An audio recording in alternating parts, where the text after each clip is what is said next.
mars 2020, la République démocratique du Congo enregistre son premier cas de Covid-19. L'annonce est faite par le ministre de la Santé, Eteni Longondo. D'un premier cas confirmé de coronavirus Covid-19 en République démocratique du Congo, précisément à Kinshasa. En effet, il s'agit d'une personne de sexe masculin, âgée de 52 ans, de nationalité congolaise, résidant en France. La peur de contamination se propage. Des questions d'incertitude s'installent et par-dessus tout, la méfiance et la réticence de la population. Malgré tout, le pays décide de prendre les taureaux par les cornes à travers des mesures pour freiner la contamination. Confinement partiel, arrêt de certaines activités, fermeture des frontières ou encore des écoles, l'obligation d'observer les gestes barrières et plus tard, l'instauration du couvre-feu. Une année après, nous nous sommes rendus à la cellule technique de riposte pour une évaluation. Nous avons connu 2 épisodes, je les appelle comme partout, 2 vagues. La répartition de notre pays en zone de santé a facilité la référence de l'information du sommet à la base, mais également aussi de la base au sommet. Nous avons eu des faiblesses, surtout d'ordre logistique. En parlant de logistique, je pense ici à la mobilité du personnel soignant. Je pense à la rapidité, la référence des cas sévères. Les cas qui meurent pratiquement dans la communauté sont un signe, quoi qu'il en soit, d'une faiblesse de la riposte, de la réponse sanitaire. Je pense au fait que nous ne disposons pas toujours d'infrastructures correctes telles que les ambulances médicalisées, qui peuvent, à partir du domicile d'un patient, l'amener à temps pour bénéficier de soins de ressuscitation, notamment l'oxygène ou même la ventilation artificielle. Avec un cumul de 26 684 cas, le pays a jusque-là enregistré 712 décès et compte 22 432 guéris. L'autosatisfaction est une caractéristique que personnellement j'aborde de manière évidente. Je me dois de rappeler que cette épidémie nous apprend tous l'humilité d'abord, l'humilité d'apprendre des autres. Oui, c'est vrai. Nous pouvons dire que c'est même plus que stable. Nous sommes en situation presque d'atterrissage de cette 2e vague. Vous remarquerez la prudence avec laquelle je m'exprime, en touchant du bois, en remerciant les professionnels de santé de tous bords, jusqu'aux hygiénistes qui nettoient ces espaces les plus oubliés d'ailleurs. C'est aujourd'hui la fête et l'anniversaire de tous parce que ça fait 1 an qu'ensemble nous gérons cette pathologie. Pour la réussite de cette riposte, le personnel soignant s'est donné corps et âme sur la ligne de front. Médecins, infirmiers, biologistes et même les nutritionnistes n'ont pas baissé les bras. Au pavillon 6 de la clinique Galliema, les lits sont presque vides. Il ne reste plus que quelques malades en voie de guérison, affirme la chef des pavillons. Bon, actuellement, dans notre pavillon ici, nous avons 5 cas, mais ce sont des cas modérés, ce n'est pas sévère, ce sont des cas modérés. Il y a de cela au moins 2 semaines, nous n'avons pas de nouveaux cas, disons. On n'a pas aussi de décès. Ça fait déjà depuis le début du mois de mars, on n'a pas encaissé le cas de décès. Si certains malades souffrant de la Covid-19 ont dû faire l'objet de discrimination, cette souffrance n'a pas épargné le personnel soignant. Nombreux se sont vus rejetés. Au début, c'était difficile. Des fois, quand je passais là où je travaillais au laboratoire, les gens me fuyaient. Alors j'étais comme quelque chose de microbe, quoi. Ils avaient vraiment très peur de moi. Alors, à la maison, j'habite seulement avec mon mari. On est à 2. Mes enfants ne sont pas avec moi. J'habite avec mon mari. J'ai déplacé les enfants à cause de ça. Mais ça ne lui disait rien. On était bien. Quand j'ai rentré, il m'accueillait. On était bien. Je ne me cachais pas. J'ai dit, je travaille là pour que les gens comprennent vraiment, réellement, la maladie existe. Et c'est par là aussi, je pense bien que j'ai eu à prêcher quand même beaucoup de gens pour comprendre comment se comporter et que la maladie existait vraiment. Bien sûr, il y avait des méfiances et surtout au niveau hospitalier que nous travaillons ici. Parfois avec les amis que vous étiez bien avant, mais ils ne vous approchent plus parce que vous êtes... vous manipulez le malade de Corona. Et pour eux, ils prétendent que tu es en train de circuler avec Corona partout dans ton corps. Dans cette clinique, le rétablissement des malades est aussi le résultat d'un suivi nutritionnel adéquat. Durant la période d'hospitalisation de nos malades, ils ont eu à bénéficier d'un repas par rapport au régime établi pour une bonne évolution. Mais nous avons eu 2 à 3 cas de malnutrition aiguë sévère. Pour le comité multisectoriel de la riposte, la courbe est certes descendante, mais il ne faut pas faire de triomphalisme ni dormir sur ses lauriers. Il y a exactement une année depuis que la Covid-19 circule en République démocratique du Congo. C'était le 10 mars 2020 que le premier cas a été détecté ici à Kinshasa. Professeur Jean-Marie Kayembe, merci de nous recevoir pour parler justement de cet anniversaire. Vous êtes le responsable du cluster prise en charge au sein du comité multisectoriel de la riposte. Professeur, dites-nous, une année après, quelle est votre lecture par rapport à cette épidémie? Oui, merci madame. Un an après, c'est un anniversaire à la fois douloureux et heureux. Douloureux parce que j'ai une pensée pieuse pour tous ceux d'entre nous, des héros qui sont tombés de Covid, que ce soit le personnel soignant ou les patients, le personnel soignant étant tombé arme à la main. Heureuse parce que cette pathologie nous a appris à tous l'humilité. L'humilité vis-à-vis d'une maladie nouvelle, vis-à-vis d'un virus pas tout à fait nouveau, pas tout à fait ancien, mais qui a ses caractéristiques à lui. Un virus qui a imposé au monde entier des restrictions comme dans l'histoire, les animaux malades de la peste. Ils étaient tous touchés, mais ils n'en mourraient pas tous. Nous qui sommes là survivants, l'occasion de remercier le Tout-Puissant, le Créateur de tout temps et de tout instant. Mais c'est aussi l'occasion de dire que cette maladie nous a complètement surpris. En dépit du délabrement quasi total de nos systèmes de santé, ces systèmes à qui on prédisait une hécatombe avec cette épidémie, cette pandémie venue de l'Orient, n'ont pas connu cette hécatombe. C'est l'occasion, un an après, de réfléchir, de se dire qu'est-ce que nous avons bien fait, qu'est-ce qu'on n'a pas fait comme il fallait, et quelles sont les perspectives en regardant nos points forts et nos points faibles. Mais justement, j'aimerais rester sur cet aspect des choses. Qu'est-ce qui a été bien fait? Qu'est-ce qui n'a pas été bien fait? Et quelles sont les perspectives? Parce que la Covid continue à circuler dans notre espace. La première chose est de rappeler aux uns et aux autres, vous me voyez arborer encore un masque, même si je suis à 1 petit mètre de vous, mais nous sommes dans un univers fermé. Nous avons appris un certain comportement. Nous avons appris les gestes barrières venus d'ailleurs et adaptés à notre situation.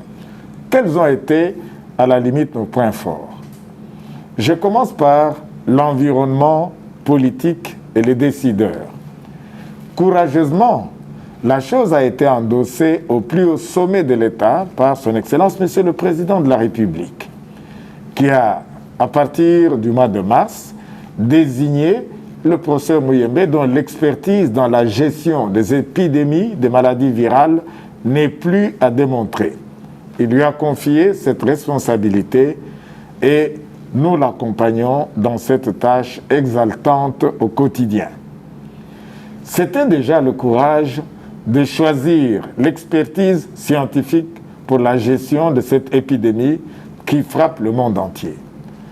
La deuxième, à mon humble avis, c'était la mesure courageuse, très rapidement, de fermer l'espace aérien du Congo.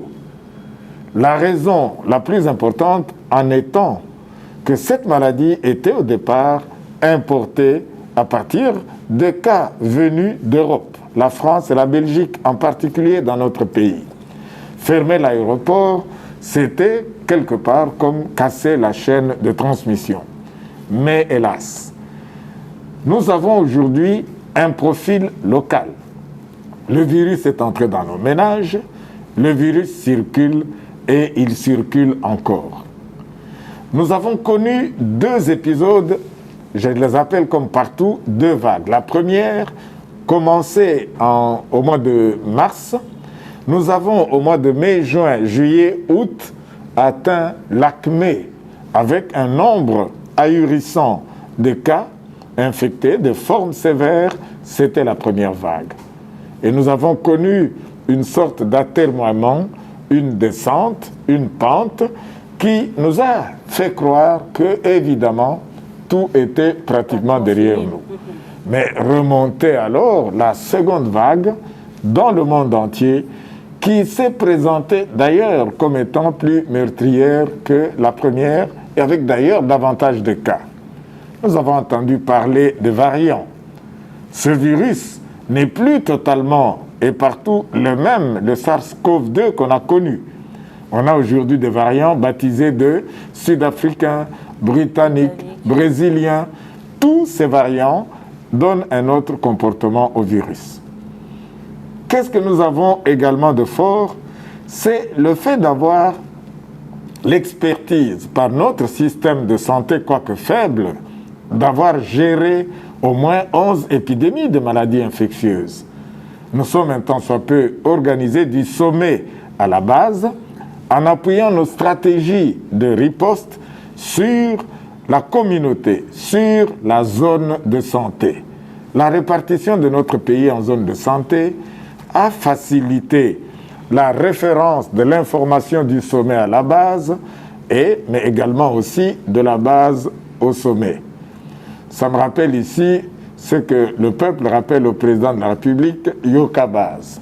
Dans notre pays, je crois que le système de santé axé sur la zone de santé et la base est une force réelle en ce qui concerne la rapidité de la réaction face à une situation difficile comme celle que nous avons. Une situation qui nous a permis, bien qu'on a enregistré un cumul de plus de 20 000 cas, mais d'avoir quand même 700 décès, ce qui est quand même, je dirais, mieux par rapport à d'autres pays. Oui. Mais est-ce qu'on peut connaître quand même quelles ont été les faiblesses qui ont été comme des obstacles, je dirais, durant votre travail, vous, en tant que clinicien, oui, mais aussi en tant que responsable de la prise en charge? Nous avons eu des faiblesses, surtout d'ordre logistique.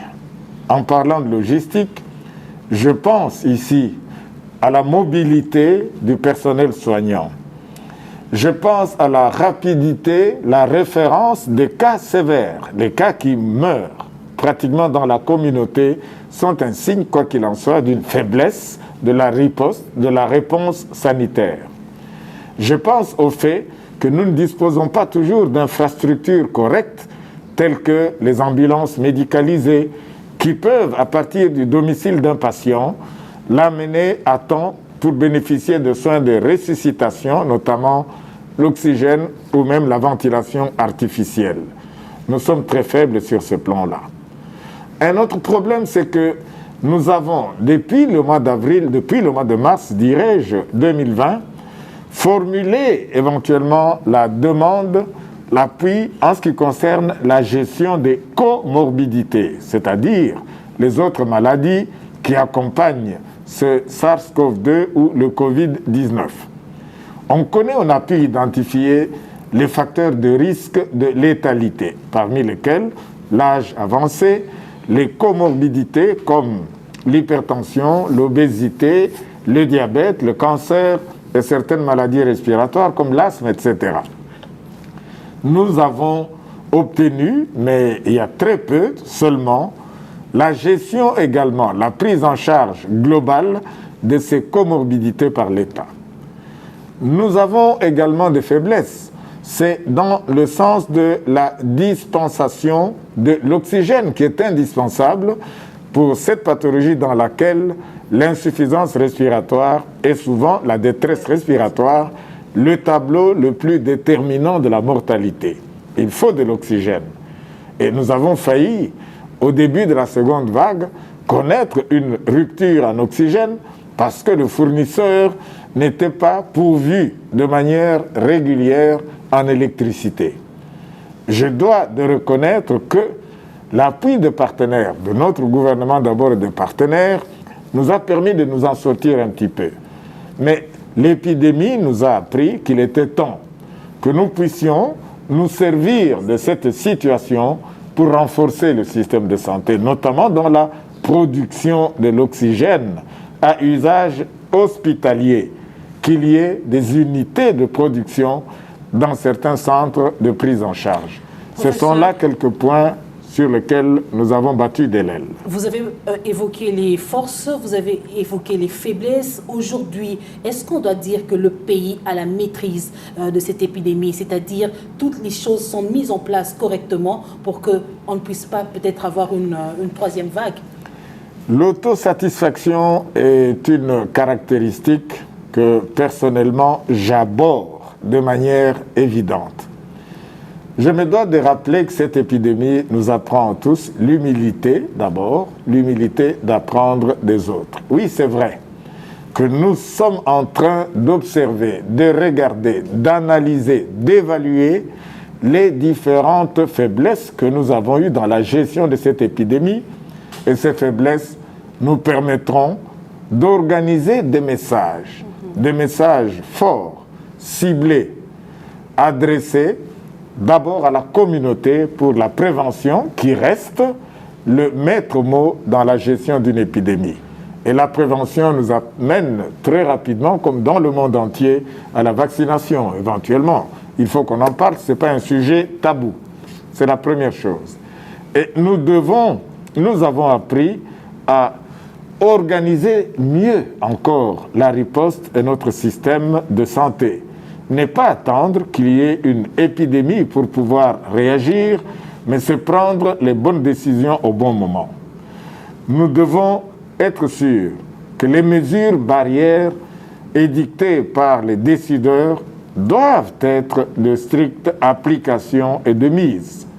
Le port de masque, lorsqu'on est surtout en espace fermé, il est important, surtout pour cette maladie dont la transmission principale est par les gouttelettes, les postillons émis dans l'air.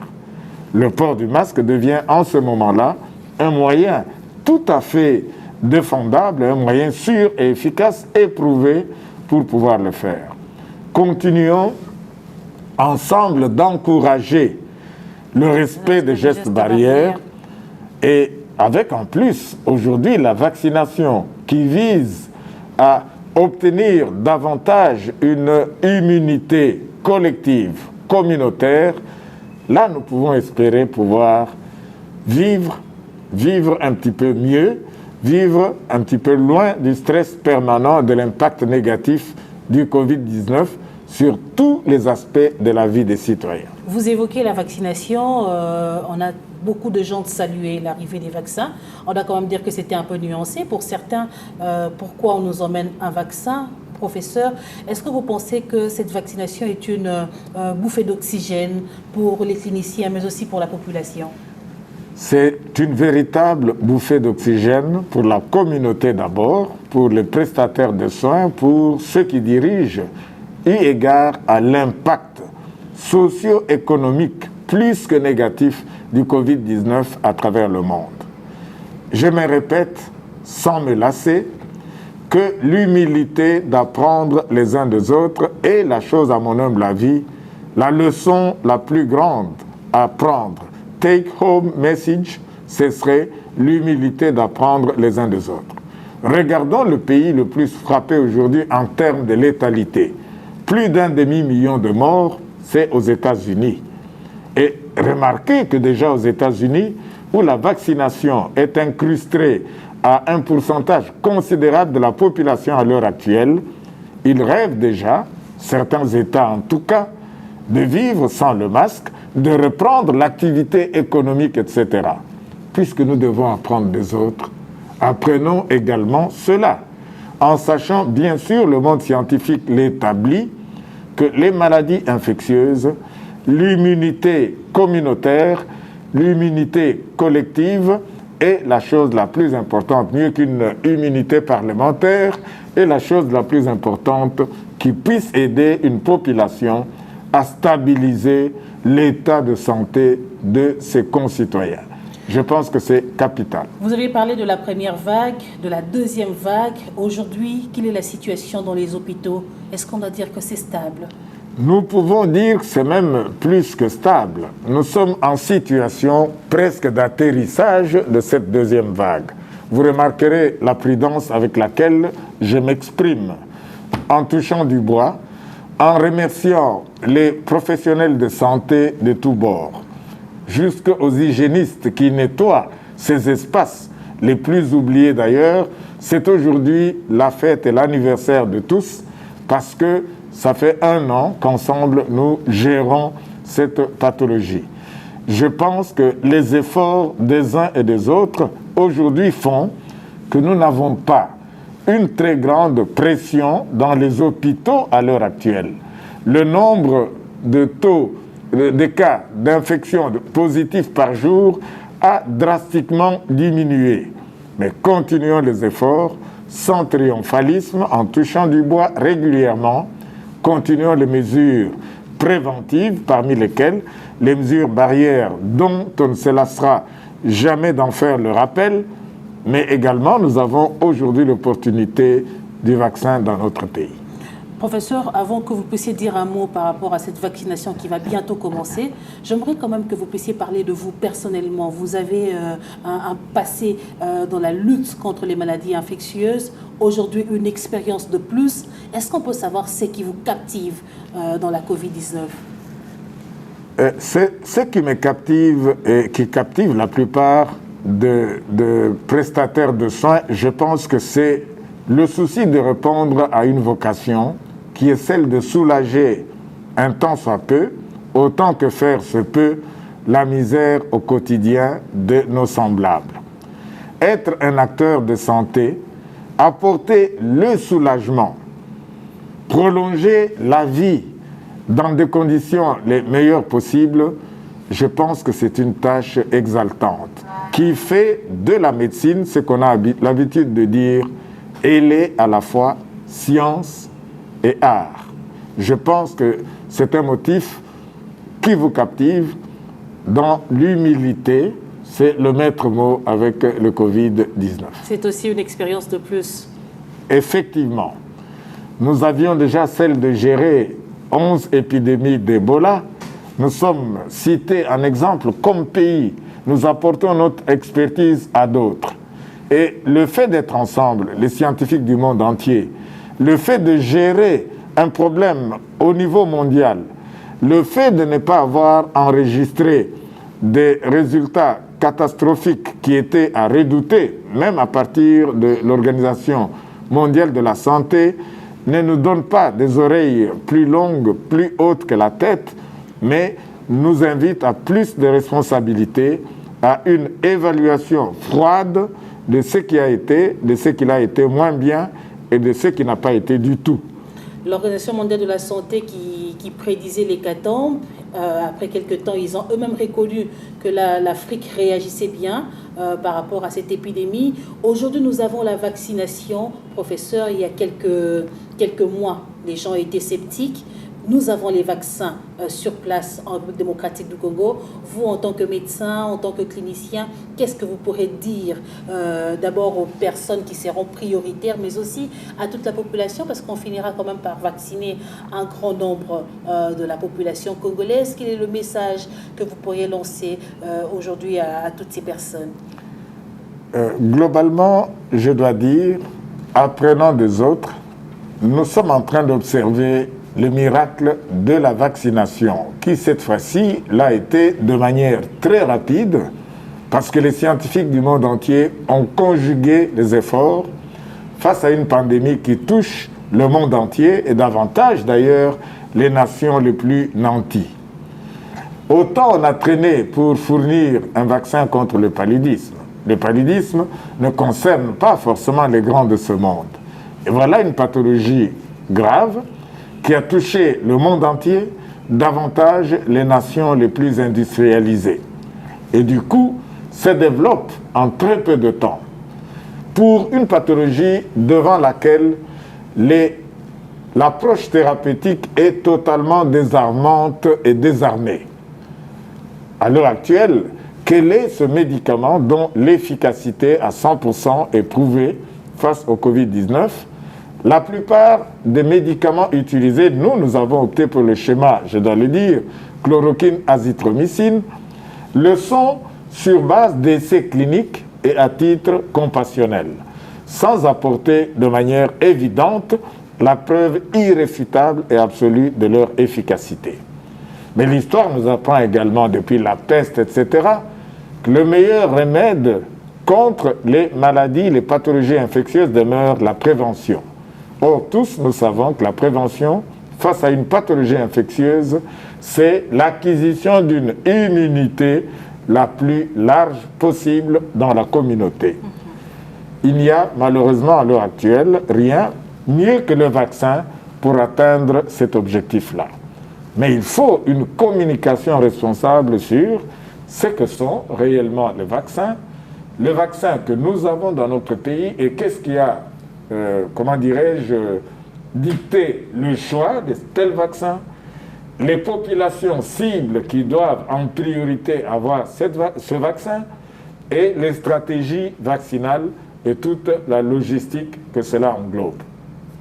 Nous avons dans notre pays le programme élargi de vaccination que dirige Madame le docteur Elisabeth Mukamba, dont la compétence, elle a démontré devant toutes les chaînes de télévision du pays, etc. La stratégie vaccinale impliquant les structures à partir du ministère de la Santé, le secrétariat technique, tout le monde ensemble comme un seul homme, apportons le message, le bon, afin de briser les barrières socio-culturelles qui sont nombreuses.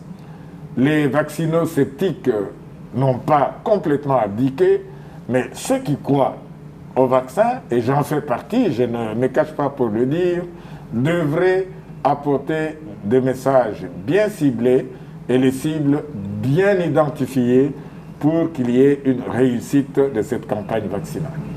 Professeur, avant que je ne puisse vous libérer, j'aimerais quand même vous parler, que vous puissiez un peu revenir sur le schéma thérapeutique qui a été utilisé ici en République démocratique du Congo, chloroquine, azithromycine.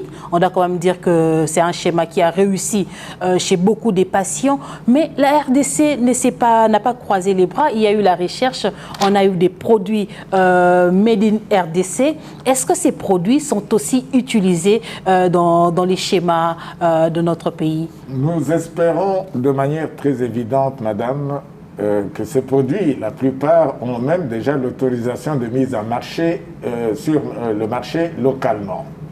Mais nous souhaitons, comme c'est de coutume dans les règles d'orthodoxie médicale, que ces produits soient soumis à des essais cliniques éprouvés. Des essais cliniques avec pharmacovigilance, etc., et surtout que des preuves soient apportées absolument. Ce serait une très bonne chose que la solution, cette fois, ne vienne pas de Nazareth, mais qu'elle vienne du Congo-Kinshasa. Ce sera à l'honneur de tous. Je dois ici rappeler le souci du président de la République, aujourd'hui président de l'Union africaine. Il a demandé aux chercheurs de ce pays de conjuguer les efforts. Et conjuguer les efforts, c'est le faisant ensemble, en toute humilité et dans le respect des règles de l'art. Il y a des règles en la matière auxquelles les produits doivent être soumis pour pouvoir prouver absolument leur rapport bénéfice-risque, bénéfice-coût. Tout cela est important. La Covid circule encore, la population a un peu relâché, le respect des gestes barrières, vous l'aviez mentionné tout le temps au cours de cet entretien, qu'il faudrait continuer à se protéger et à respecter ces mesures. Mais on sent un relâchement, professeur. Est-ce que vous pourriez lancer un message à cette communauté qui vous écoute en ce moment? Oui, mon message est de dire, ne soyons pas fatalistes, ne soyons pas non plus triomphalistes. Le Covid-19 est là. Le virus circule un petit peu moins à l'heure actuelle, mais nous sommes en train aujourd'hui d'engranger les bénéfices des mesures qui ont été appliquées de manière stricte hier. Le relâchement de ces mesures risque d'être un prophète de malheur.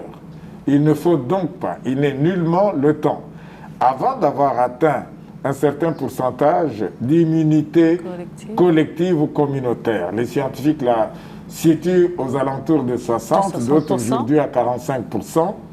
Il est utile que nous atteignions tout cela et que nous atteignions tous ces objectifs en observant encore et davantage les mesures barrières qui sont des mesures faciles d'application lorsqu'on se les approprie et qui sont génératrices de beaucoup de bonheur. Nous avons pu voir le bénéfice tiré de toutes ces mesures dans notre pays. Il n'est vraiment pas temps de lâcher les bras. Il est utile que tous les professionnels de santé, tous les leaders d'opinion, de tous bords qu'ils soient, se mettent ensemble. Je me répète encore le chef de l'État qui nous a dit nous avons à faire face à un ennemi commun, mais un ennemi invisible. Le SARS-CoV-2 est, jusqu'à ce jour, un ennemi invisible. Un ennemi commun pour le monde entier. Professeur Jean-Marie Kayembe, merci d'avoir répondu à nos questions à l'occasion de cette une année de la Covid-19 en République démocratique du Congo. Merci pour votre disponibilité. Merci, madame.